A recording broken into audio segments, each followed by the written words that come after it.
Não tem desculpa mais. Então, sejam todos bem-vindos. A gente tem hoje como a designação Mateus 11, 12 e Lucas 11. Então, são poucos capítulos, deu para estudar legal. A gente estudou no Vem Segue-me durante essa semana e eu separei também algumas citações do próprio Vem Segue-me para a gente discutir aqui, tá bom? Como eu sempre faço, no começo da aula, eu tento trazer um panorama de onde a gente está, para a gente entender onde vamos chegar, tá bom? Então, nessa situação aqui, a gente vai relatar no começo do capítulo de Mateus, Mateus 11, a gente vai até chamar a atenção para algo que discutimos na aula passada,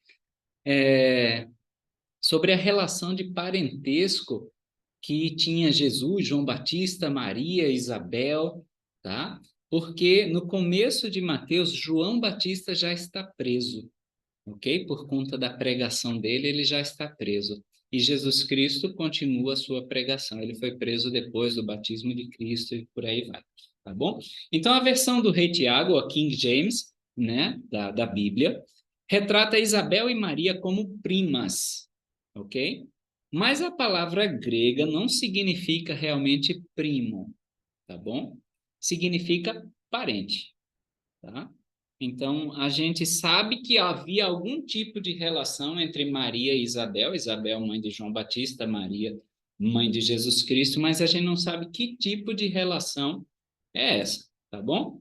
Então, King James diz que são primos, os tradutores colocaram como primos, mas tá bom? Eles eram talvez um primo em segundo grau, se as duas mães eram primas, mas a gente não tem como afirmar, ok? Então, talvez muitos de nós já tenhamos ouvido, Cristo e João Batista eram primos.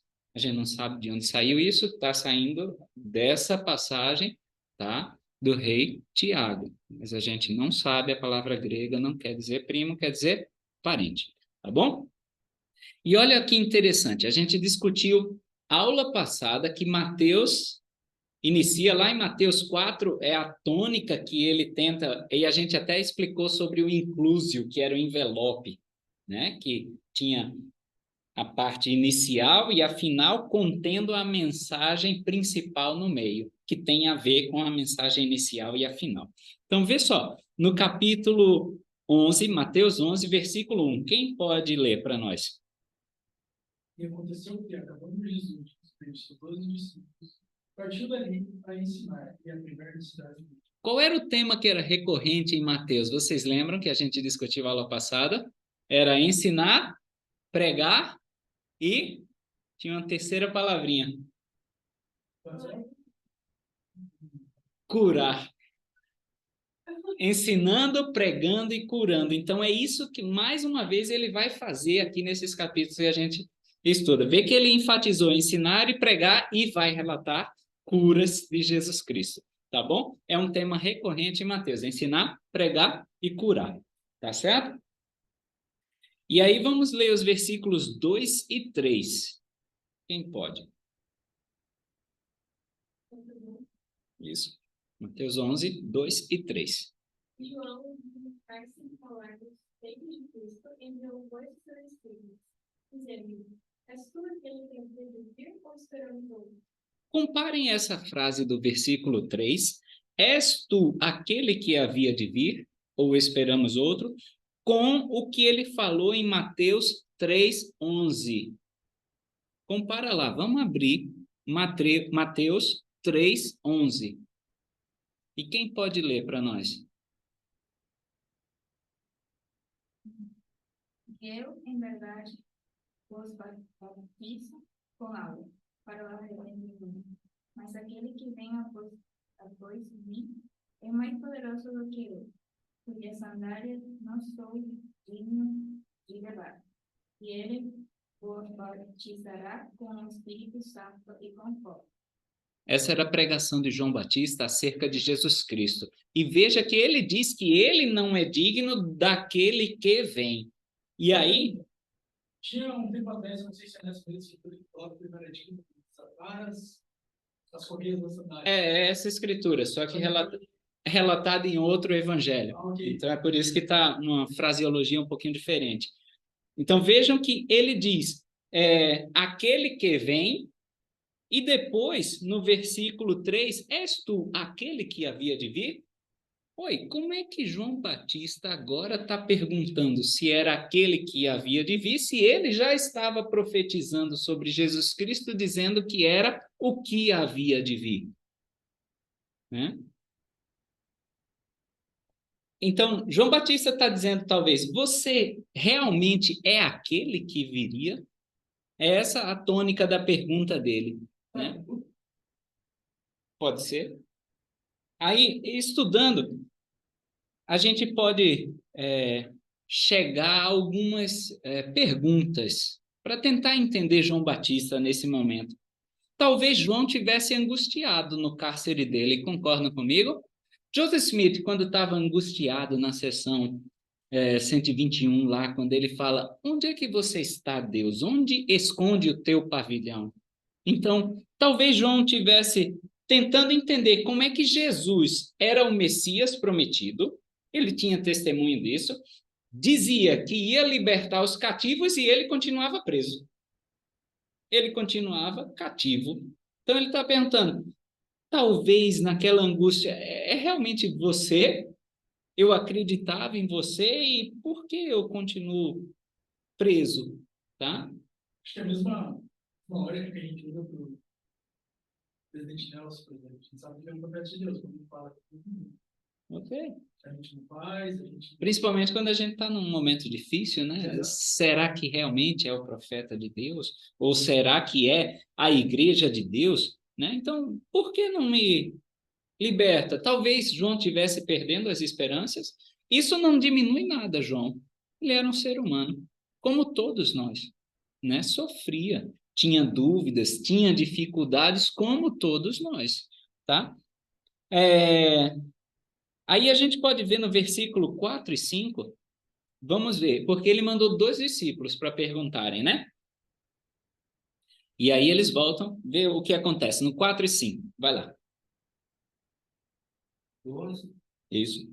E Jesus respondeu, dizendo, ide e anunciai a João as coisas que ouvis e vedes.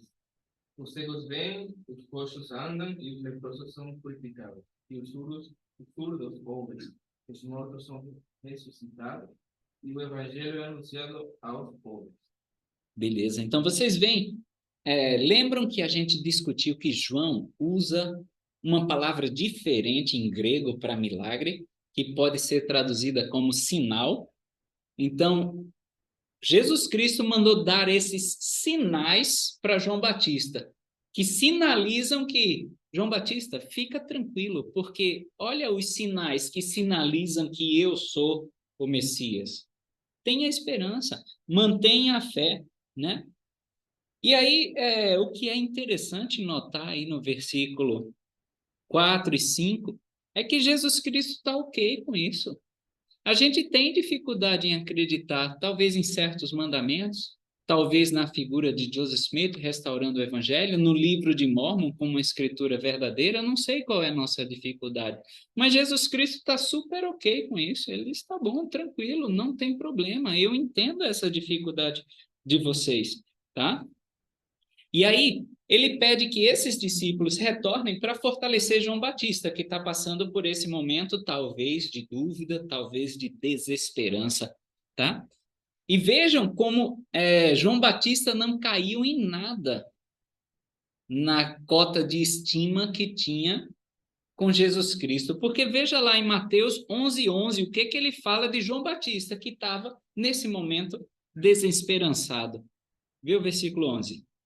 Em verdade, eu digo que mulher que nasceu não apareceu ninguém maior do que João Batista. Ó, até aí tá, beleza. Então, ainda assim, ó, o que ele fala de João Batista? Com todas as dificuldades, com todas as dúvidas, ele disse, os que de mulher têm nascido não apareceu ninguém maior do que João Batista. Mesmo com todas essas dúvidas, não teve ninguém maior do que ele. Né? E isso ele fala para cada um de nós. Nos nossos momentos de... Sim. Pois é. Né? Talvez ele fale entre os que de mulher têm nascido, explicitando realmente uma relação carnal, já que ele tinha... que ele Então ele disse, ó, eu não estou nessa categoria, mas os de mulher nascido, ou seja, carnalmente concebido, ele é o maior, né? Entende? Por isso que, porque aí, claro, alguém pode perguntar, mas quem não nasceu de uma mulher? Ok? Então, Jesus Cristo estava querendo dizer, carnalmente concebido, ele era o maior. Não desmereceu nada, mesmo com todos os defeitos, as dúvidas, as incertezas, a gente ainda está na lista de favoritos de Jesus Cristo. Tá? Vejam outra opção para vocês olharem essa passagem. Eu tirei do livro de Robert J. Matthews, e o título do livro é A Burning Light, The Life and Ministry of John the Baptist. Ou seja, a sarça ardente, não, uma luz brilhante, a vida e o ministério de João Batista. E aí ele diz o seguinte, a pergunta que eles deveriam fazer a Jesus era para a sua edificação, ou seja, para a edificação dos discípulos que ele enviou, não para si mesmo. João sabia como ninguém quem Jesus era, a quem ele conhecia havia muito tempo. Ele havia tido revelações sobre isso, havia visto com seus próprios olhos, ouvido com seus ouvidos e tinha tido testemunho pelo Espírito Santo.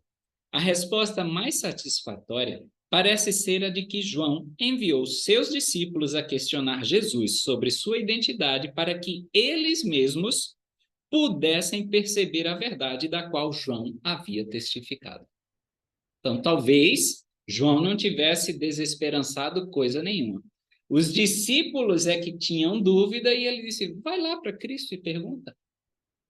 Vai lá e pergunta para ver se não é verdade tudo aquilo que eu tenho testificado e tenho ensinado, que eu disse que não era nem digno de atar as sandálias dos pés dele. Vai lá e você vê com teus próprios olhos. Então, é uma outra forma de vocês também olharem para essa passagem. Aí, se vocês perguntarem, qual delas é a verdadeira? Não sei. Tá bom? A gente não tem mais informações do que o que está registrado. De qualquer forma, nas duas visões você consegue tirar uma lição que te ajuda na tua vida hoje. Tá bom? E agora a gente vai ver, né, que vai ter um tema comum nesses 3 capítulos que a gente está estudando. Por isso que foram separados como um bloquinho. Mateus 11:12 e Lucas 11. Tá? Mas deixa eu antes propor para vocês uma analogia, um simbolismo. Vamos supor que um dia você acorda e bem no teu quintal ou na tua frente de casa lá, tá? Tem um buraco gigantesco. Tem um buraco bem profundo, apareceu lá. Você não cavou, claro, mas apareceu. Você está preocupado com teus familiares. Aí o que você faz? Você constrói uma cerca ao redor desse buraco, que é um perigo iminente, para proteger as pessoas que você ama. Bom, proteger um filho de cair, uma irmã, um idoso que vem passando, cair por ali. Tá? Então, tendo isso em mente, vamos comparar esse buraco profundo ao pecado. Tá bom? E aí, para evitar que pessoas se machuquem caindo naquele pecado, a gente constrói cercas ao redor. E aí eu vou mostrar para vocês como a gente, como membro da igreja, faz isso, né? Então, beber álcool é um pecado, concordam comigo? Definido pela palavra de sabedoria, a lei do Senhor, tá bom? A cerca que eu posso construir para evitar de cairmos nesse buraco eu não vou entrar num bar, ok? Então, a lei você não bebe álcool. É o buraco que você pode cair. Mas aí, para eu não chegar perto de beber álcool, eu construo uma cerca ao redor. Tá? Eu não vou entrar num bar, vai ser a minha lei. Ok? Chega meu tio com uma cachaça no carro. Então, era isso que a gente hoje faz, e a gente vai falar sobre isso daqui a pouco, mas que os fariseus estavam fazendo na época de Jesus Cristo. Tá bom? Eles estavam construindo essas, eu vou chamar aqui na aula de leis cerca, para proteger os mandamentos da lei de Moisés. É o que a gente sempre ouve falar da tradição oral. não era uma lei escrita, não estava na lei de Moisés, mas eles construíam essa cerca, essa lei oral, para que ninguém quebrasse a lei escrita, tá bom? E aí eu separo o que Flávio Joséfo, historiador, tá, que viveu ali no mesmo século depois de Cristo, disse. Ele diz o seguinte: os fariseus deram ao povo uma grande quantidade de observâncias passadas por seus pais, que não estavam escritas na lei de Moisés. E é por isso que a gente vê, vamos avançar um pouquinho, eu sei que não é o tema da aula, mas vamos para Mateus 15. Mateus capítulo 15.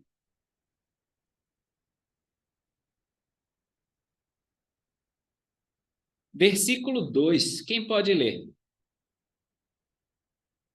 Porque transgridem os seus discípulos a tradição dos anciãos. Olha lá. Então ele pergunta: por que transgridem os teus discípulos? Não é a lei, mas é a tradição dos anciãos. Ou seja, por que teus discípulos estão transgredindo essa lei oral? Por que teus discípulos estão transgredindo essas leis cerca? Ok?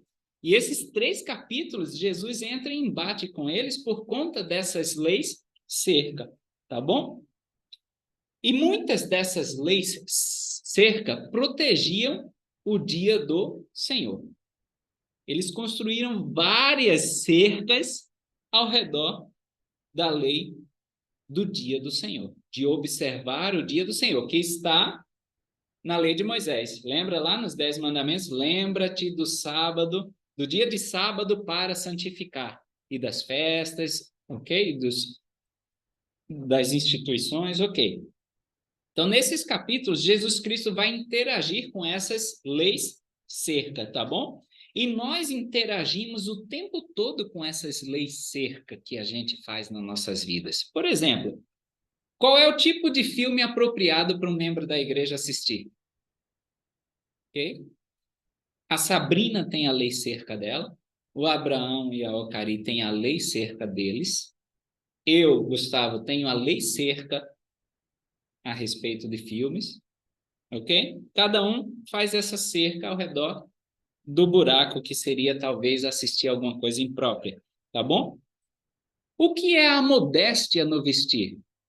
Então, a Sabrina tem a lei cerca dela sobre o vestuário e aparência dela, o Cari e Abraão também, o Emerson, eu, lei cerca ao redor do, opa, a gente pode estar se vestindo imodestamente, que é o buraco.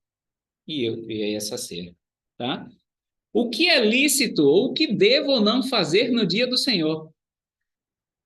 Então, a família da Sabrina tem as leis cerca dela, a família do Cari e do Abraão, as leis cerca deles, do Emerson e a minha. A gente construiu. Tem lares que não tem cerca nenhuma, né? Ok, tá? Essas leis cercas, eu não estou dizendo que elas não são importantes, tá bom? Não é isso que eu quero que saiam da aula. Elas são importantes sim e ajudam. Ajudam em muitas situações. O problema é quando elas começam a dominar a nossa adoração. O problema é quando eu me importo mais com a lei cerca do que com realmente a lei do Senhor. A gente tem várias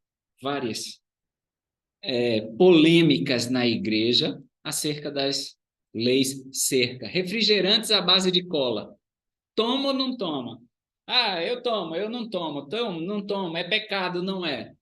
É isso que diz o buraco da palavra de sabedoria nos pecados, né? Álcool, chá preto, café, fumo e drogas prejudiciais. O resto é lei cerca. Pode ser útil para você, pode não ser útil para o irmãozinho, tá bom? No manual Vem e Segue-me dessa semana, né, a gente lê o seguinte: de várias formas, os fariseus e escribas haviam tornado a adoração a Jeová algo cansativo. Muitas vezes, eles enfatizavam regras estritas acima das verdades eternas. As próprias regras do dia do Senhor, que deveria ser um dia de repouso, traziam um pesado fardo. No manual ainda diz o seguinte: então, o próprio Jeová surgiu em meio ao seu povo. Ele ensinou que o verdadeiro propósito da religião não é criar fardos, mas sim aliviá-los. Ele ensinou que Deus dá mandamentos, incluindo o de honrar o dia do Senhor, não para nos oprimir, mas para nos abençoar. Sim, o caminho para Deus é estreito e apertado, mas o Senhor veio para anunciar que não precisamos andar por ele sozinho. Tá? É isso que está na introdução do manual, na designação dessa semana. Só uma pergunta. Manda. Tem um colega aqui de Londrina que está participando online, que pergunta se pode participar da aula. Claro, ele pode só ativar o microfone. O David? É David. Ok. Já dei as boas-vindas a ele. Pode sim. Seja bem-vindo novamente, David. Quando quiser opinar, só tirar o mudo do microfone e falar. Tá bom? Como é que, então, essas leis cerca podem ser um problema? Como é que pode ser? Vamos imaginar agora um precipício, ok? Só que a vista desse precipício é linda. Mas você está preocupado que alguém vá cair. Aí o que é que você faz? Você constrói uma cerquinha, talvez de 60 centímetros de altura. Mas aí você ainda está preocupado que alguém vá pular essa cerquinha e vá cair no precipício. Aí você separa talvez mais 1, 2 metros e constrói uma cerca maior ainda. Essa cerca aí tem 1,5 metro. Aí você ainda acha que 1,5 metro é pouco, alguém pode realmente facilmente escalar, vamos construir uma de 3 metros. Imagine isso, você perdeu totalmente a vista daquele precipício. E é isso que a gente às vezes faz com o Evangelho de Jesus Cristo. A vista do Evangelho de Jesus Cristo é linda. Só que, às vezes, por medo de a gente cair nos precipícios que o mundo nos oferece, a gente constrói tantas cercas que a adoração ao Senhor termina sendo terrível. Termina sendo um fardo. É pesado. Chegou domingo, vixe Maria, que saco. Né? Ou querer também aplicar aquelas cercas na vida de outras pessoas. Ok. Nesse meio de adoração. Boa, a gente ia chegar lá, mas já que você tocou no assunto, às vezes você pega a sua cerca e você quer julgar outra pessoa por conta da sua cerca. Eu passei por isso na missão. A gente tinha uma conversa e a gente levou ela na casa do pessoal, era um almoço nosso, funcionários, e ela foi acompanhar a gente porque a família dela também. E aí, beleza, ela chegou na igreja, ela tirou a roupa de igreja dela. Ela ficou sossegada. Ela tava com uma camiseta e tal, um short bem sossegado, assim, tudo os padrões. Mas uma roupa mais à vontade, não queria ficar de saia, alguma coisa assim, né? Chegou lá na casa da irmã, a irmã, ela, não, mas por que você está assim? Não sei o quê. Eu concordo entre aspas, minha casa e minhas regras, né? Mas, era uma recém-conversa. Outro princípio, cara, você adora o dia do Senhor dessa forma. Para ela, talvez ela está fazendo muito mais do que quem está só vestido de crente, Sim. vamos dizer assim, né? Ela está vestido de crente, mas o pensamento está em qualquer outra coisa. Então, foi uma coisa assim que eu coloquei na balança. Quando eu cheguei na missão, eu ficava o dia inteiro de gravata. Eu, cara, será que deve ficar o dia inteiro de gravata? Tava jogando joguinho no celular. Eu, pô, comecei a parar pensando, não, mas não é a minha. Vou cochilar de gravata, tô adorando ao Senhor, né? Tipo, faz eu me tornar alguém que está no dia do Senhor. A minha vontade, isso, no coração. E aí, claro, a gente tira esse curtinho rapidinho, de 1 horinha e tal, e depois vou fazendo as coisas e tal. É assim que eu sinto que deve ser, né? Sim. Não é um dia pesado para mim, um dia que eu descanso, faço o Senhor, preparo para a minha semana. Ok, é a sua cerca e a gente respeita a cerca do outro, acabou. A gente só não pode tentar fazer com que isso seja lei da igreja, né? Então, é ok? O Abraão deu. Tá bom. Com o sacramento existem algumas coisas desse tipo, né? Ok. Ah, não, o sacramento, quem está do lado tem que ficar de pé, com a mão erguida, com o pé direito virado para o... Nossa, E aí, não só com sacramento, a gente faz isso muito no Evangelho de Jesus Cristo e a gente às vezes se perde tanto nessas regras quando não precisava. A gente vai ver como Jesus Cristo lidou com isso. É tanto que ele fala, quem pode ler, clássico, né? Domínio doutrinário do seminário, Mateus 11, 28, 29 e 30. Quem pode ler? Cada um pode ler um. Bom. Vinde a mim, todos os que estáis cansados e aflitos, e eu vos aliviarei.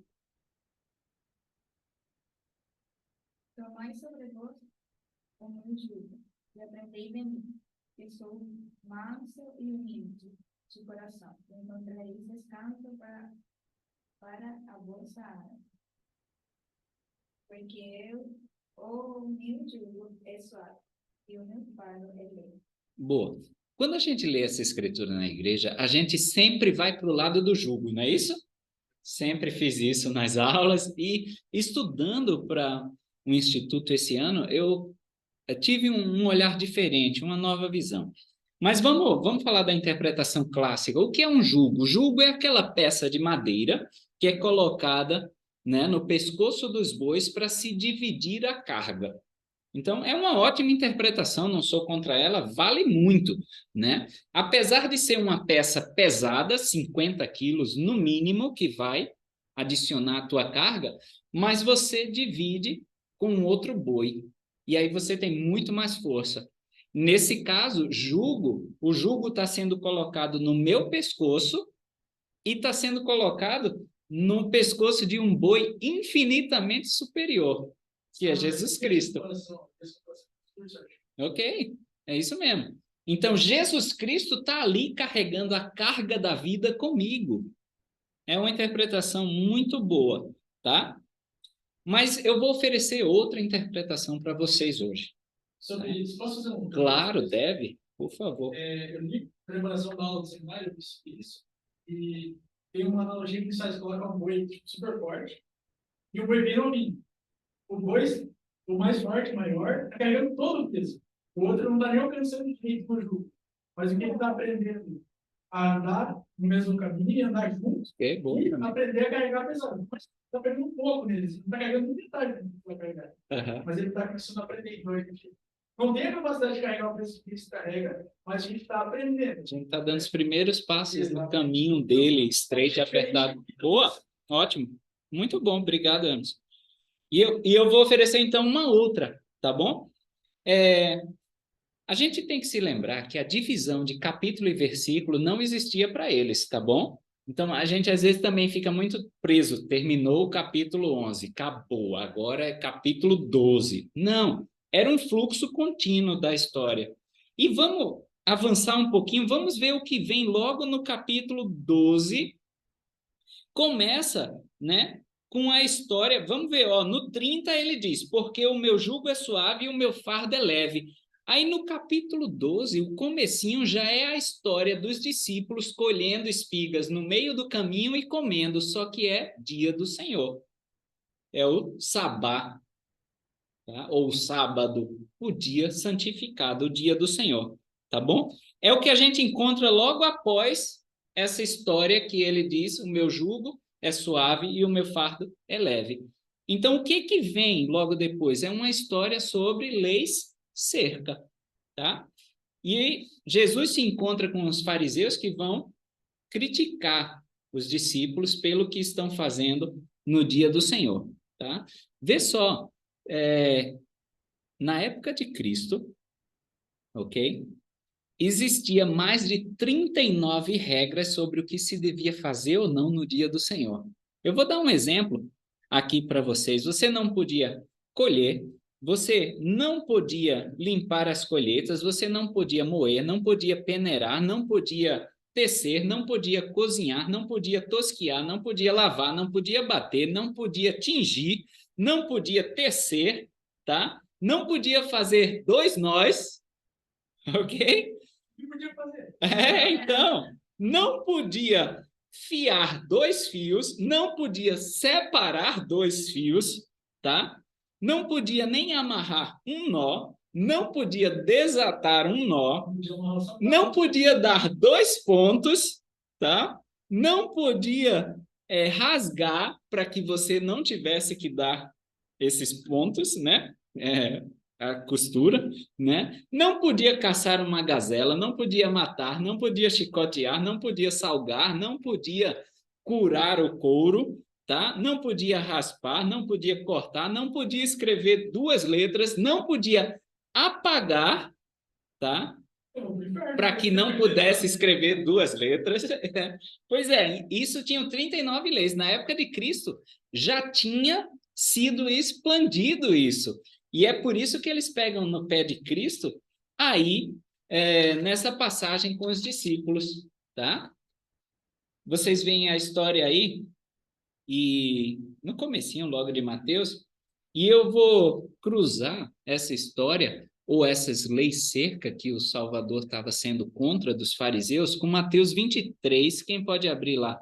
Mateus 23, versículo 2. Dizendo, na cadeira de Moisés estavam sentados os escribas e fariseus. Olha lá, ele está dizendo, então, os escribas e fariseus estão como que no lugar de Moisés, estão se sentando na cadeira que era de Moisés, dando tantas leis para vocês, né? E aí no 4, olha o que ele diz, pois atam, no versículo 4 de Mateus 23, atam fardos pesados e difíceis de suportar, e os põem aos ombros dos homens. Então, vejam quando ele fala, o meu jugo é suave, o meu fardo é leve, ele está criticando justamente esses fardos pesados que os fariseus estavam jogando em cima do povo, tá? Isso me lembra a música Judas, de Raul Seixas. Raul Seixas foi um roqueiro brasileiro, tá? Não sei se todos conhecem. Para quem não conhece, tá?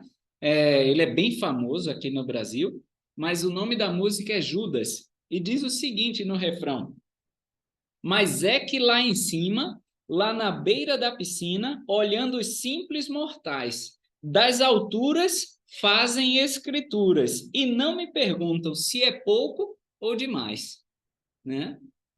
Porque aí vê no versículo 4 que Jesus Cristo fala, eles, porém, nem com o dedo querem movê-los. Eles dão as leis, vomitam as leis, como se tivessem sentado na cadeira de Moisés, mas nem eles querem seguir. Né? Não é assim? A gente às vezes fica colocando regra, regra, regra, mas aí é faça o que eu digo, mas não faça o que eu faço. Né? E aí há uma passagem semelhante a essa, no capítulo também da designação de Lucas 11, no versículo 46. Tá? Então, esse conjunto de regras orais passadas pelos fariseus e escribas, na época de Cristo, já eram conhecidas como o jugo da lei. Então, quando Jesus Cristo fala, o meu jugo é suave, a galera que estava ouvindo, que já estava acostumado com esse jugo da lei, o jugo da lei já linkou com o que Cristo estava falando, tá?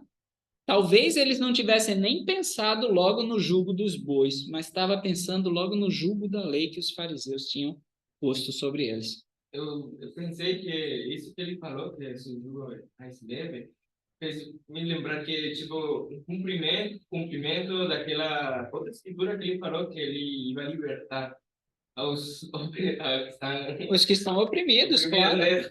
Oprimido, né? Esse monte de leis. Isso, era não muito deixava bom. eles adorar do jeito certo, né? Sim. Estavam oprimindo. E Sim. ele veio a mostrar, a tirar aqueles fardos e libertar eles. Concordo contigo. E vejam que era uma ideia corrente, porque mesmo depois da morte de Cristo, em Atos 15, quando os discípulos estão discutindo, os conversos vão precisar seguir que leis do judaísmo? Aí Pedro se levanta e diz o seguinte, no versículo 10, Atos 15, 10. Por que tentais a Deus, pondo sobre a serviço dos discípulos, o pescoço, né, dos discípulos, um jugo que nem nossos pais, nem nós podemos suportar? Então, por que a gente vai exigir deles aquelas leis farisaicas que Jesus Cristo já estava condenando, porque nem a gente suportava, tá? Então, resumindo... Tem uma pergunta. Opa! Tá, eu não lembro, acho que você já respondeu isso uma vez. Milagre do perdão, no da igreja ou no profeta? Esse era oficial. Oficial. Tá, isso não acaba sendo certeza? Sim, mas é como eu disse, eu não quero que vocês saiam daqui da aula dizendo, lei seca não serve para nada.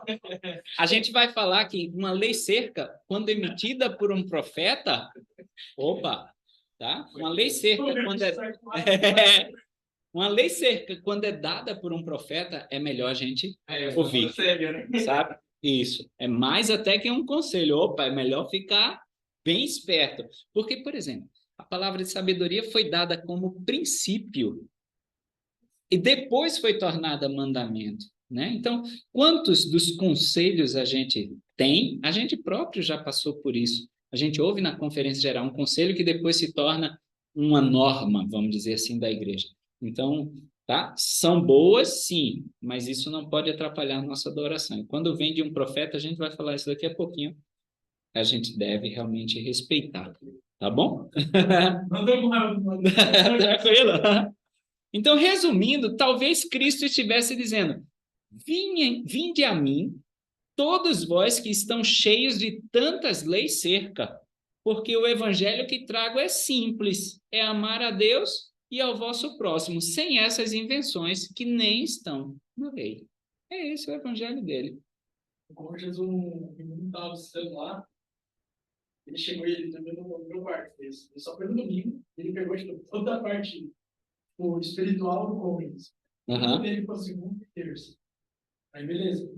Ele chegou no quarto no domingo à noite. Cara, eu pensei que o evangelho era mais simples. Porque aí o Underline estava lá, e agora começou a fazer uma pergunta meio burra, assim, sabe? Para um burro. Mas então, se Jesus Cristo ele espiou e nós vamos ser donos do nosso mundo, nós vamos ter que espiar. Mas nesse nível, assim, dá para pior, assim, verdade. Uma pergunta muito burra, aonde se tem pesquisadores, entende? Mas também não julgo porque só lá, então, não entende esse nível de pergunta, você não vai perguntar na frente de pesquisadores, você tem que trazer o evangelho simples. Até, isso é uma coisa básica, né? E aí, o pessoal começou a fazer essa pergunta, e o cara, tipo, ele ficou assim na cadeira, eu vi olhando de lado a lado, assim, olhando assim, caraca, que evangelho é esse? Que loucura. E depois ele perguntou, pô, mas você que o evangelho era mais simples, tipo, sabe, bem, ele foi super assustado. Sim, e assusta mesmo, né? Até aqui para membros antigos da igreja, a gente tem a história de doutrina profunda, né? E aí eu sempre questiono e digo, não é doutrina profunda, é a gente que se acostumou a andar no raso. Né? O evangelho é simples em toda a complexidade dele, mas a gente ainda quer tornar mais complexo ainda, né? Nessas perguntas que o Emerson citou, a gente não sabe, é ponto. A gente gosta de ficar, claro, é um exercício filosófico muito bom, mas a gente gosta de ficar, né? A gente gosta de ficar, é legal, é gostoso, mas a gente gosta de ficar, às vezes, enfeitando e inventando onde a gente não tem revelação. Então, é ponto final, acabou. E eu acho que é o tipo de pergunta que a gente faz, por exemplo, aqui sabia isso? Ok. Na igreja, não momentos, cara, tinha 130 pessoas lá, das 130, pelo menos 5, 6 eram evangélicos.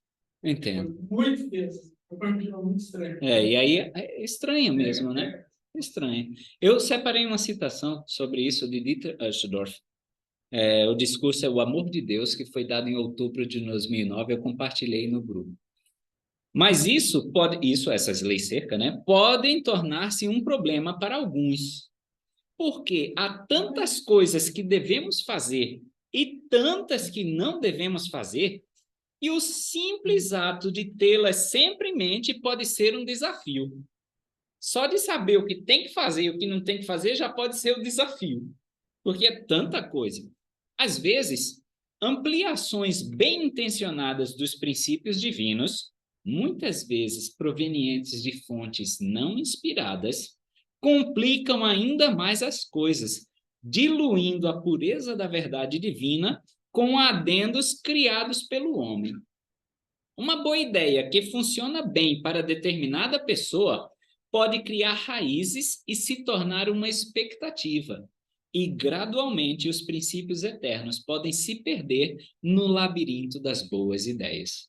Então, às vezes é até uma ótima ideia, mas se criou em cima do evangelho puro e simples de Cristo, criou uma expectativa que você aí vai atingir, não atingiu, você é julgado por isso, por algo que nem está na lei do Senhor. Fez me lembrar uma coisa que aconteceu em Venezuela, tudo. Tem briga entre, tipo, tem dois times. O time que ele bebe Nestea, a gente fala que é chá frio, e o povo que não bebe. Então, o povo que não bebe fala que aquele bebida fria é, tipo, como beber café ou álcool. Então, quem vem bebendo isso, tipo, eu não permito, uma coisa assim, eu já vou julgar. Sim. E se passa tanto em isso, tão superficial, que tem vezes que até esquece de, tipo, comer saudável, fazer outro tipo de coisa que só aquela bebida que nem sai na palavra de sabedoria, tipo como o café, o álcool. Aqui a gente tem a cerveja sem álcool, né? Que é Uma coisa assim, a gente tem esse problema da cerveja sem álcool e da coca. É, Acho que é uma das coisas que... Agora não é coca mais não, agora a coca tá dentro da igreja. Mas antigamente, nossa, pegar uma coca dentro da igreja, cara do céu, era um pau, assim, pegar um pau. E nunca vi uma pessoa, tipo, conversando com outra sobre a palavra de sabedoria de comer mais saudável. De colocar mais fruta, só... esquece a doutrina que é, o nosso corpo é um templo, então, né, assim, não tem que ficar, tá bom? E aí, a gente deve se perguntar, essas leis cerca que eu tenho, estão me aproximando do Senhor? Ou estão me fazendo ficar mais preocupado com elas do que em me aproximar do Senhor, tá? A obediência continua sendo uma parte importante, tá bom? Não quero que hoje ninguém saia da aula daqui jogando fora tudo que é lei seca, de jeito nenhum. Porque se a gente for lá para Lucas 11, vamos ver lá que é a designação, Lucas 11, no 28... A gente está falando sobre leis que são criadas por nós, tipo, por nós, na nossa casa. Lucas 11, 28. Ó, ele diz, antes bem-aventurados os que ouvem a palavra de Deus e aguardam, ou seja, a obediência é uma parte essencial, ok? Então, já que a gente está criticando as leis cercas, eu estou dizendo para tomar cuidado, quais são as leis cercas boas?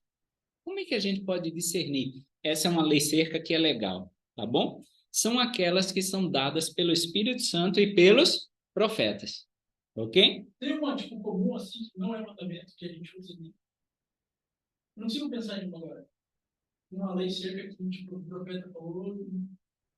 Nossa, não consigo pensar em uma. Tipo, você vê o para o vigor da juventude hoje, ok. que mudou, entre aspas, antes a gente tinha tantas leis cercas, agora eles estão querendo que você decida, ok, sabe? Tem uma história de domingo também.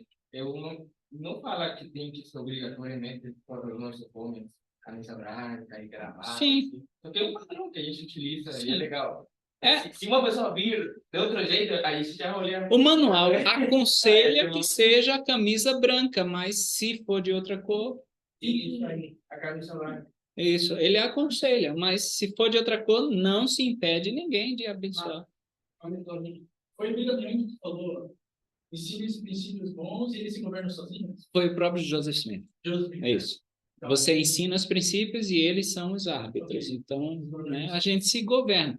Antes a gente tinha tantas dessas leis, mas que agora a gente voltou, por exemplo, uma lei cerca agora, a gente está fazendo oração no segundo horário. Não faz mal a ninguém, concorda? Eu acho que só faz bem. Então, se me perguntar, devia ter tirado? Para mim, não, mas tiraram. Voltou, ok. É legal, não faz Tá bom? Então, quando a lei cerca é dada pelo Espírito, ela deixa de ser um fardo. Aí a adoração é verdadeira.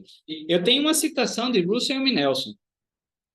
E é dada no discurso Permita que Deus prevaleça, de outubro de 2020. A gente estava em época de pandemia.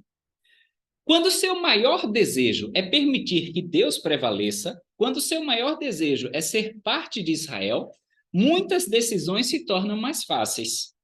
Muitos problemas não serão mais um problema.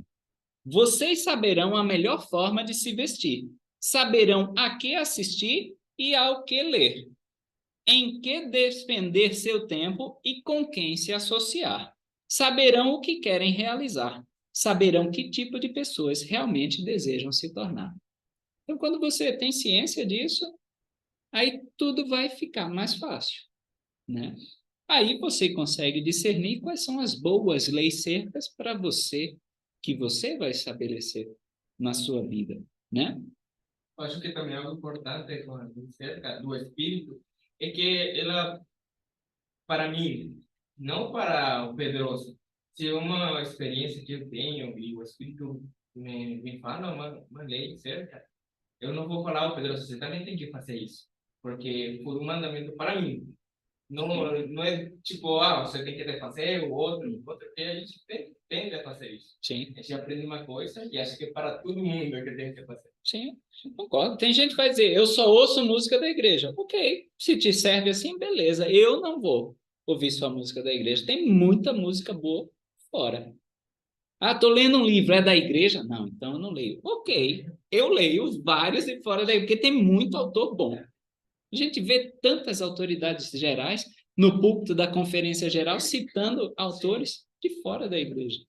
Isso, tem muita coisa boa no mundo. É você discernir, né? Aí a gente vai ver em Mateus 12, vamos voltar para Mateus 12, 1 e 2, que é a historinha, tá? Quem pode ler? Mateus 12, 1 e 2. E tempo passou Jesus pelas Searas, isso. Searas. Num sábado, os seus discípulos tinham fome. Começaram a colher espigas e a comer. E os fariseus, vendo isso, disseram: eis que os teus discípulos fazem o que não é lícito fazer no sábado. Uhum. Tá? Então, não havia nada na lei de Moisés que proibisse colher espigas. Não havia nada. O que havia era uma proibição de trabalhar. Tá? E aí a questão é essa: o que é trabalho no dia do Senhor? Eu até separei aqui um negocinho, ó. Nas leis orais que governavam o sábado, tá? Os rabis, na época, a gente vai ver que Cristo cura bastante no sábado. E os rabis, eles consideravam isso uma quebra da lei do dia do Senhor, né? Porque eles consideravam que era uma forma de trabalho, tá? Se alguém deslocasse uma junta ou quebrasse um osso no sábado, a lei oral proibia você de realinhar a fratura ou realocar a articulação, porque uma vez que ela estivesse no lugar ou o osso tivesse colocado no lugar novamente, o corpo da vítima trabalharia para se curar, quebrando o dia do Senhor. Tá vendo só quanta racionalização para estabelecer essa lei? Era o que eu ia dizer. A gente faz a mesma coisa, né? Eu ia falar que eu disse que aquele mato que o Jesus falou, que ele curou, pode que o cara quebrou a perna no sábado e tá como? Pode ser. E não emendaram porque era dia do Senhor. Pode ser. Esses fariseus eram bem. Eu imagino um WhatsApp tirando uma foto e vendo tipo. Tá curando, velho. Olha só o João. Nossa, meu, aconteceu muito. A gente tava, nossa, muito cuidado, né? Eu lembro de saco, nossa, muito grave isso, mas na missão, eu tava na frente do mercado com o meu companheiro, a gente tava passando, e a gente tava indo comprar um remédio para minha irmã, na farmácia que ficava dentro, assim, junto certo, naquelas lojas comerciais ali. E tira uma foto da gente lá, cara, e não, sério, virou uma história da missão inteira, a gente ia comprar coca. A gente tava com cerveja, nossa. Nossa, foi um rolezão. O presidente de missão rachava. Ele sabia que eu estava falando. Claro. Ele acha, cara, como a história chega. Ele chegou aqui pra mim, você estava comprando cerveja. Aí você estava comprando coca. E não é novidade, era isso na época de Cristo. Eu ia dizer, Jesus Cristo também não deixava barato, porque ele vai curar um cara com a mão mirrada, dentro da sinagoga ele chama o cara para o meio para curar. Então ele também não deixou barato, né? E aí a questão é essa: o que é trabalho? É lícito eu checar o meu e-mail no domingo? É a pergunta retórica, é aquela que a resposta é desagradável, né? E não precisa responder. É lícito eu checar o meu e-mail no domingo, né? É lícito eu lavar a louça no domingo, tá? É pecado para o pai, é a noite com segunda. Isso aí, Né? o eu tenho que pagar disso, cara. Cara, o Eder Klein estava lá na concha. O Eder Klein saiu de lá 10, 20, 10 e meia, cara. Todo mundo assim como, vem, bora. Todo mundo sumiu. O cara começava a se trocar para pijama. Para pijama não era para dormir, era que deu meia-noite, 01. Esse cara aqui começou. Era a noite do pijama. Então, é lícito, aí é a sua lei seca. Uma coisa, a gente, o dia domingo em casa não assiste Netflix, nem HBO, mas a gente fica esperando dar 1 hora. Porque a gente já está acostumado a dormir 2, 3 horas da madrugada, porque a gente trabalha de noite, né? Então, 11 horas da noite a gente está assim, boa. Meia-noite e 15 agora. Vamos lá assistir. Ok. É lícito? Vai da sua lei seca. Minha consciência está limpa. É que o primeiro presidente ele era da mesma área nossa, e tipo, era bem próximo. Cara, o pai dele era espanhol. Tu lembra lá em 2010, quando a Espanha chega na final do Mundial? Minha mãe é assim, não assiste jogo, não faz nada, não nada no domingo. Aí, todo mundo estava pendente. Daí meu pai, que era obispo, ele chegou e deu discurso para mim e para 2 amigos meus. Ele sabia que não íamos a fugir assim do jogo. Daí deu discurso para não faltar na campanha. Cara, o presidente ataca, acabou de fazer comentário. Me acompanha no carro, bora. Entramos no carro, cara, ficou carro. Ligou já o rádio para ouvir o jogo. Qualquer coisa que eu estou sempre aqui. Por quê? Você afrontaram. São vocês que estão ouvindo, por isso que eu estou entrevistando vocês. O cara está querendo botar o porque você deita, cara. Tá vendo? Ai, ai, beleza. Então vamos continuar. Só amanhã nós estudamos. Uma filha lá. Não, estou com vocês. Aí Jesus Cristo, ele vai citar um episódio que está relatado em 1 Samuel 21, quando Davi come os pães da proposição, que não era lícito ninguém comer, a não ser os sacerdotes que trabalhavam ali no templo, tá? Ele cita essa escritura, ok? As pessoas comuns não comiam. É isso que vocês vão ver aí no 3 e no 4. Aí Jesus Cristo se coloca como maior que o templo. Vocês veem aí no versículo 6, ó. Pois eu vos digo que está aqui quem é maior do que o templo. E olha que o templo era o símbolo máximo deles. E simbolizava quem o templo? Simbolizava Jesus Cristo. Sumo sacerdote, símbolo de Cristo. A lavação simbólica, a ablução dos sacerdotes era o sacrifício que Cristo vai fazer, o dia da expiação com o sangue sendo aspergido, era a expiação de Jesus Cristo, ou seja, o templo era símbolo de Cristo, e ele está dizendo, está aqui quem é maior do que o templo, está aqui quem inspirou o templo, ok? É isso que ele está dizendo, tá? E aí, ele cita a escritura que eu já falei para vocês, que para esse autor, Mateus é a favorita de Jesus Cristo, Oséias 6:6, que é essa, misericórdia quero e não sacrifício. Ele diz, se vocês entendessem isso, vocês não condenariam os inocentes, tá?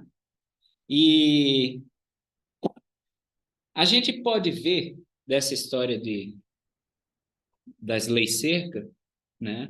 Que a gente tem uma escritura semelhante a de Oséias 6:6, que Jesus Cristo cita. Vamos abrir lá, Velho Testamento, vocês sabem que eu amo o Velho Testamento, né? Vamos para Amós. Amós 3:7, não, existe outras escrituras além de Amós 3:7, tá bom? Existem várias outras. Amós, capítulo 5, versículos 21 a 24. E olha o que ele diz. Odeio, desprezo as vossas festas e as vossas assembleias solenes não me darão bom cheiro. A gente já viu que o holocausto é oferta queimada de cheiro suave ao Senhor. 22. Porque ainda que me ofereceis holocaustos, como também as vossas ofertas de manjares, não me agrado delas, nem atentarei para as ofertas pacíficas de vossos animais gordos. Afasta de mim o estrépito dos teus cantos, porque não ouvirei as melodias dos teus instrumentos. Corra, porém, o juízo como as águas. Por quê? Ele está dizendo, vocês fazem tudo isso, mas está faltando justiça, e a justiça como o ribeiro impetuoso. Está faltando vocês deixarem justiça fluir entre o meio de vocês, tá? E aí a gente, como vocês já citaram, julga os outros nessa injustiça que a gente faz por conta das nossas leis cerca, né? Nossa, mas que absurdo, o cara tá só de short no domingo. E daí? Isso aí. Né? E daí? Ok? A sua lei ser quer ficar de gravata, de vestido o dia todo, beleza, tá bom para você, tá funcionando, vai firme, né? Mas não podemos oprimir os outros por conta das leis cercas que eu estabeleci para mim, tá certo? Na nossa família a gente impõe essas leis cercas e a gente às vezes até oprime a nossa família com essas leis cercas. A gente precisa ter muito cuidado com isso, tá bom? Já tem casal rindo aí, não? Vamos continuar em Mateus 12, antes que surja treta, né? Mateus 12. Do 9 ao 13 é a cura desse homem que tem uma mão ressequida. A gente não sabe bem o que é, mas ele tinha essa deformidade na mão. E aí vocês lembram da história da mulher com fluxo de sangue, que ela era considerada impura para qualquer ritual do templo, o marido não podia dormir com ela, ela não podia sentar no mesmo lugar que as outras pessoas sentam, ou seja, ela era uma pária. Esse homem também. Por quê? Quem tinha algum defeito assim era considerado impuro. Ah, mas, e aí, ó, uma curiosidade, só Lucas, que era médico, vai dizer que era a mão direita. Os outros não registram, tá? E ele podia pegar as coisas com a mão esquerda? Não. Também era considerado impuro porque o defeito estava nele. Então, ele era basicamente como aquela mulher que tinha o fluxo de sangue. Eles consideravam que isso foi por um pecado dele ou de seus pais, né? Tipo, era um Sim, castigo por... era uma ideia bem corrente, a gente discutiu isso também, né? Por isso que Jesus Cristo primeiro diz, perdoado-te são os teus pecados, levanta-te, toma tua cama e anda, né? Então, por isso que Cristo inverteu essa cura dele, ok? Mas vejam o absurdo, que Cristo cura, aí Cristo vem, mas qual de vós, tendo uma ovelha, cai num buraco, não vão tirar essa ovelha do buraco? Um homem vale muito mais que uma ovelha. Mas, ó, aí os fariseus estavam dizendo, o cara quebra o dia do Senhor, porque está curando. Mas olha o que fazem no versículo 14. Quem pode ler? Mateus 12, 14.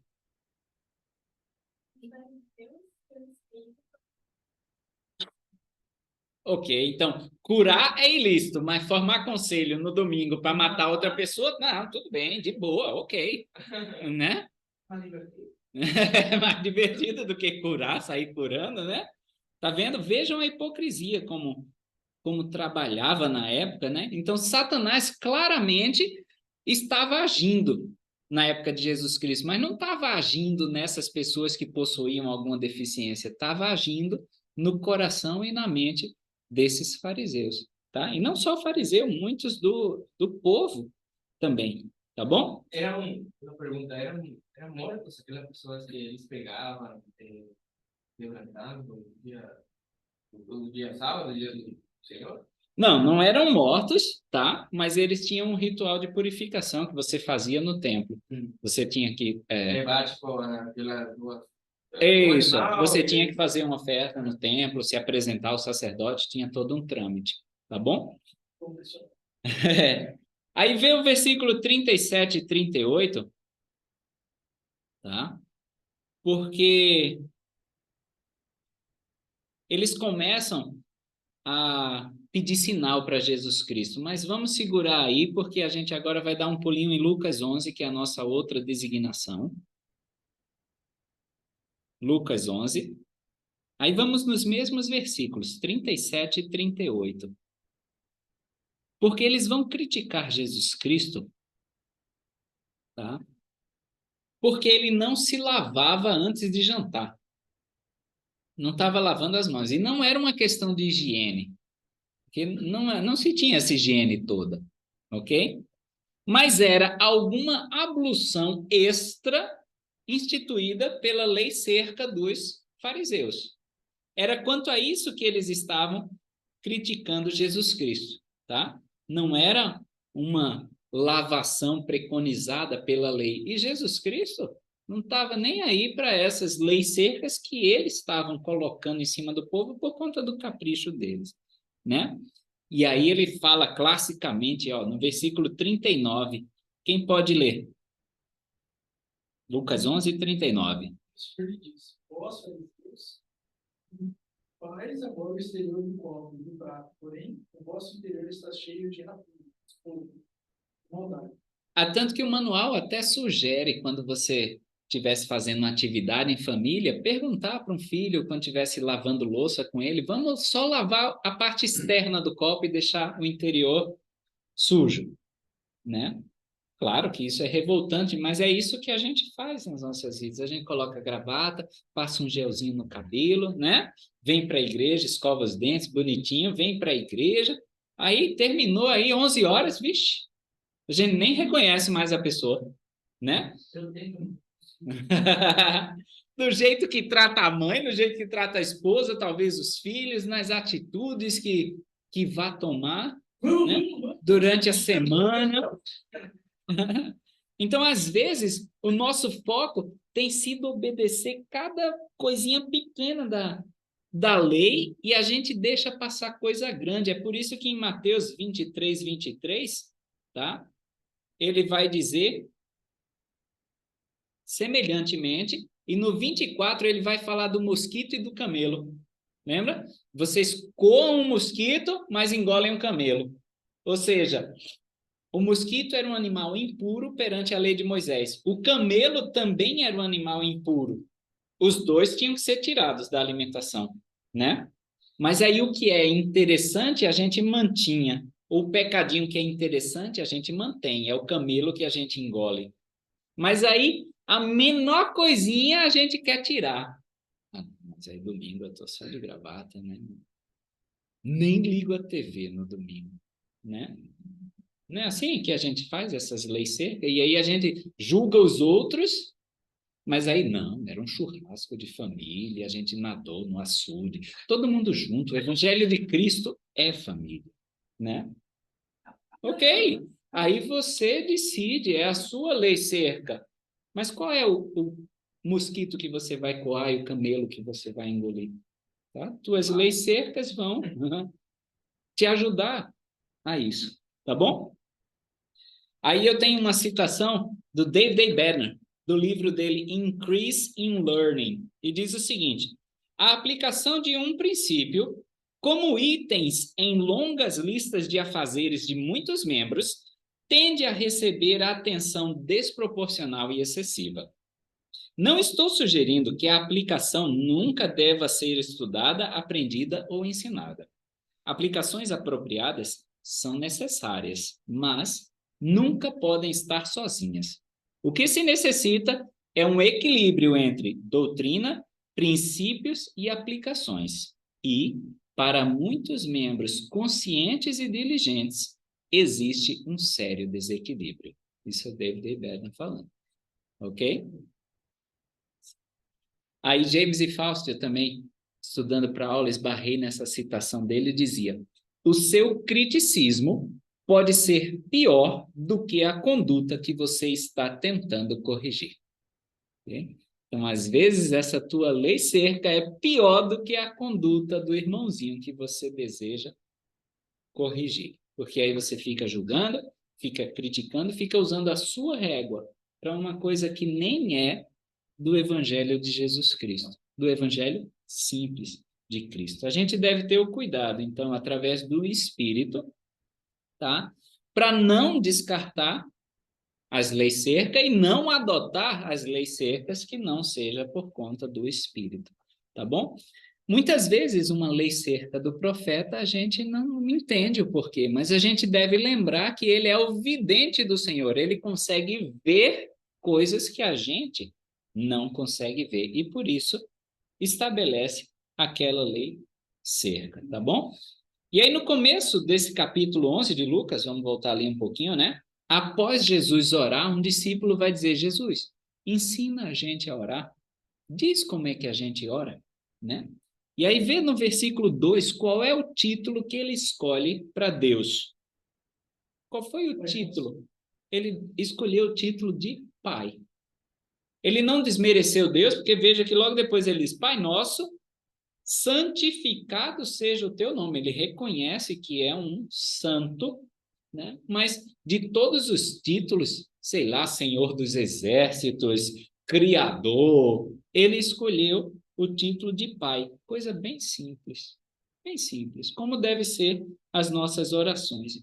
E aí no versículo 3 e 4, sempre teve lá, toda religião já ouviu o Pai Nosso, tem religião que pratica o Pai Nosso o tempo todo, e a gente esquece. No versículo 4, ó, perdoa-nos os nossos pecados, pois também nós perdoamos a qualquer que nos deve, e não nos induzas à tentação, mas livra-nos do mal. Aqui eu quero chamar a atenção que esse, ó, perdoa-nos os nossos pecados, pois também nós perdoamos, é presente, tá bom? Em português, perdoamos, presente e o passado é igual, mas em grego é presente. Ou seja, perdoa, Pai, a gente como a gente tem perdoado agora. Jesus Cristo estava orando como eu tenho, Cristo dizendo, perdoado agora esses que estão me maltratando, esses fariseus que estão me atacando. Então a gente tem que inserir o perdão hoje, não é para amanhã. Perto da minha morte eu começo a perdoar, porque aí ele vai me perdoar. Não, a gente tem que inserir hoje, tá bom? Uma pergunta, essa escritura do Pai Nosso é igual nos 4 evangelhos? Ou ela muda alguma coisa? Muda bem pouco, é bem parecida. Essa parte de perdoa aqueles que teve, é igual nos 4? Ou muda? Muda, né? Muda acrescentando deve ou não deve, mas geralmente é perdoar os nossos pecados assim como perdoamos aqueles que nos têm ofendido Também em alguns outros. essa. Isso, tá? Então aí não é a dívida realmente física, tá? Mais difícil. É uma dívida emocional até, ok? Monetária é mais difícil.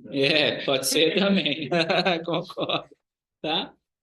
E aí, se a gente verificar a nota de rodapé C, não sei se vocês tiveram curiosidade de clicar no C, ó, porque não nos induzas à tentação. Deus não induz ninguém à tentação. Aí, na tradução de Joseph Smith, diz o seguinte: e não nos deixes ser levados à tentação, mas livra-nos do mal, porque teu é o reino e o poder. Amém. É assim que termina a oração. Tá bom? Não deixa que a gente seja levado a ser tentado, tá bom? Não é ele que está induzindo a tentação. E aí, ó que engraçado, porque mesmo Cristo fazendo tudo em nome de Deus, com o poder de Deus, ao expulsar um demônio, a galera disse: ixi, ele expulsa por Belzebu, que é um nome para Satanás, era uma divindade pagã, era um demônio pagão, né? E aí, no versículo 20 de Lucas 11, né? Se a gente der uma olhadinha aí, no versículo 20, ele diz: se eu expulso os demônios pelo dedo de Deus, ou seja, pelo poder de Deus, certamente a vós é chegado o reino de Deus. Lembra que ele orou? Venha a nós o vosso reino, venha o teu reino, Deus. Aí ele diz: chegou. Se vocês reconhecem e acreditam que eu estou fazendo pelo poder do Senhor, o reino de Deus chegou aqui na Terra. E a gente acredita que o reino de Deus foi restaurado novamente na Terra, né? O reino de Deus está novamente na Terra, ok? Ele estava dizendo, pelos milagres que eu estou fazendo, pelo poder que vocês estão observando eu utilizar, é o reino de Deus aqui na Terra, ok? Por isso que ele disse no 20, né? Certamente a voz é chegada o reino de Deus. Vocês estão vendo ele chegar, tá bom? E aí, ó, Mateus 12, vamos voltar para lá. Mateus 12, versículo 36, talvez seja a segunda escritura mais assustadora. Lê aí, quem pode ler?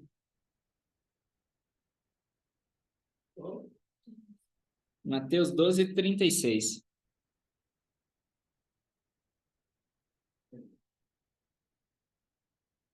Mas eu vos digo que de toda palavra ociosa que os homens disserem, há um de dar conta no dia do juízo.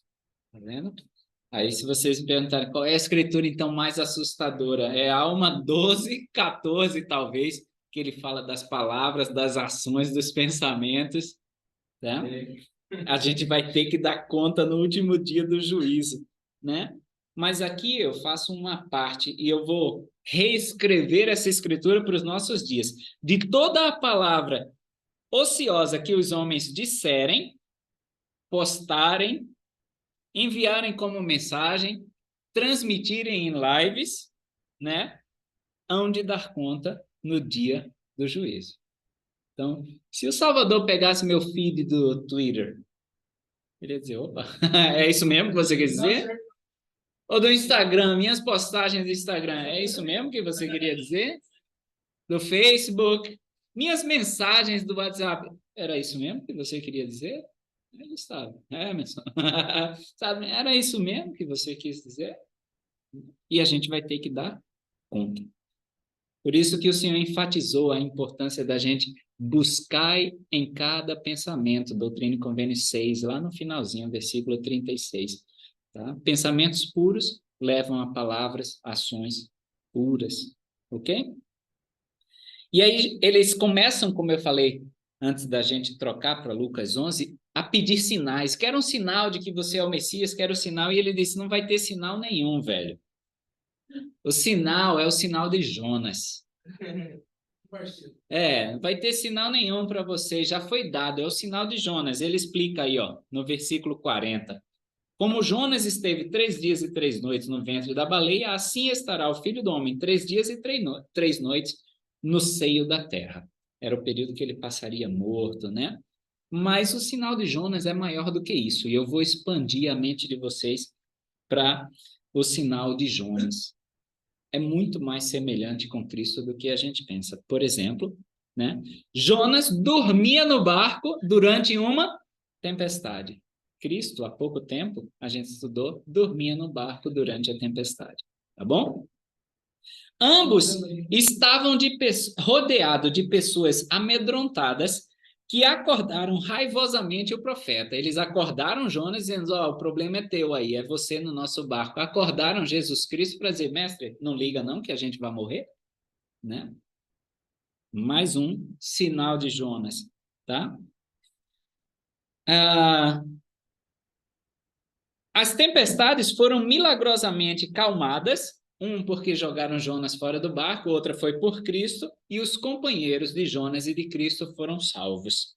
Tá? Nas duas histórias, os homens ficaram mais assustados depois da tempestade calmada do que quando estavam durante a tempestade. Ficaram assombrados, né? E só tem uma diferencinha na história de Jonas e Cristo, né? Jonas, ele foi sacrificado na tempestade, sendo jogado nas profundezas, satisfazendo a ira de Deus para salvar seus companheiros, seus pares. Na verdade, Jesus é o último Jonas, que será jogado, foi jogado na última profundeza para trazer salvação para nós. E aí vê como é irônico. A gente viu em Marcos 4:38, quando ele disse, mestre, não se importa que nós morramos, porque o mestre dormia, né? Eles estavam com medo que Cristo, nessa hora que eles estavam mais precisando, fosse dormir. E o que que eles fazem lá no Getsemane, que era a hora que Cristo mais precisava? Eles dormiram, né? Na hora que Cristo mais necessitava, eles estavam cochilando. E na hora que eles necessitavam, Cristo despertou. E o Senhor também reclamou deles, né? Sim, não consegue nem velar uma hora. comigo nenhuma hora, cara. Aí cobrou deles. Eu acordei quando vocês precisavam no barco, eu estou precisando agora, né? E vê como é a ironia de nós, seres humanos, homem natural, né? Aí a gente tem uma parábola lançada por Cristo no versículo 43 a 45. Quem pode ler? 43, a gente já está terminando. 43 a 45. 12, né? Mateus 12, isso. Quando o espírito imundo sai do homem, anda por lugares áridos, buscando repouso, e não o encontra. Então, diz: voltarei para minha casa de onde saí. Voltando, acha, desocupada, varrida e adornada. 45 também, né? Uhum. Então vai e leva consigo outros 7 espíritos piores do que ele. Entrando, habitam ali, que são os últimos atos desse homem. Piores do que os primeiros. Assim acontecerá também a esta má geração. Então, o que ele quis ilustrar aí, né?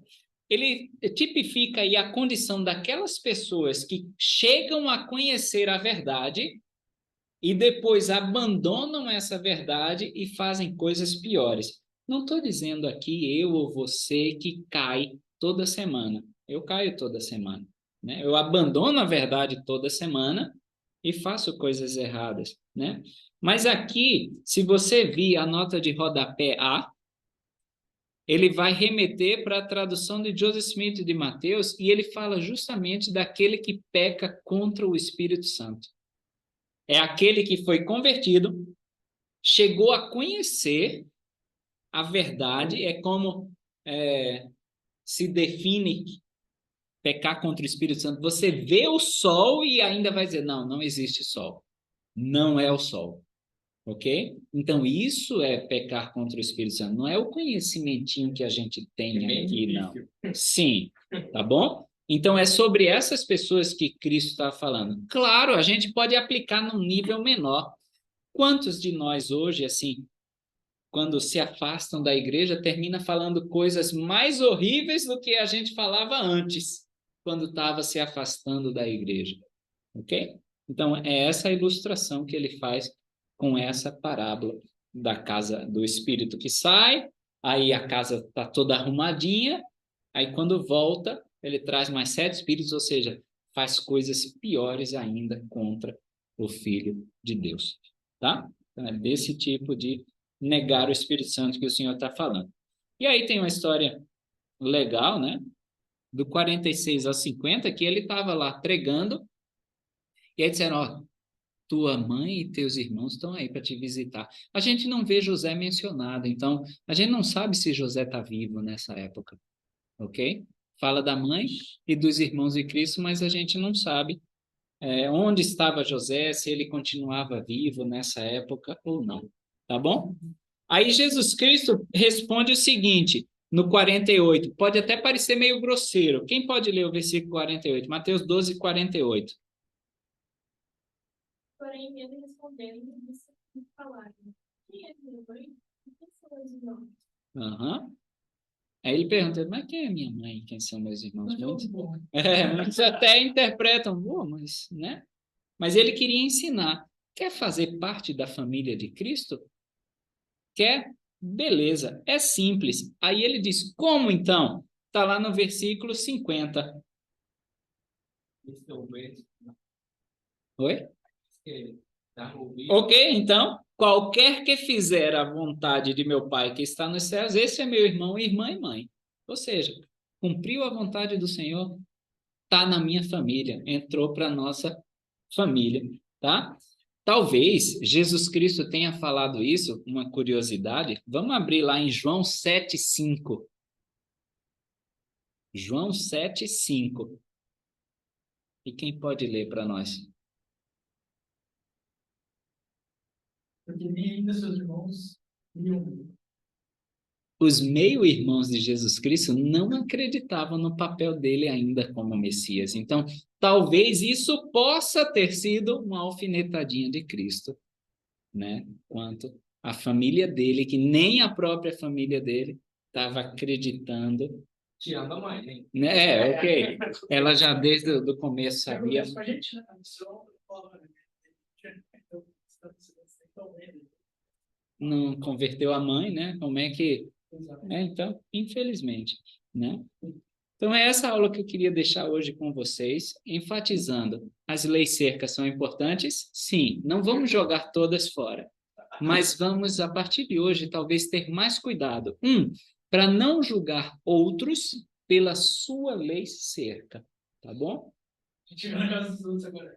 Esse é isso. 2, vamos tomar cuidado para saber que lei cerca eu vou adotar e que lei cerca eu não vou adotar. Tá bom? Quando é que ela vem pelo Espírito, quando ela é um capricho nosso. Tá bom? E essa aula que eu queria deixar com vocês hoje, em nome de Jesus Cristo. Amém.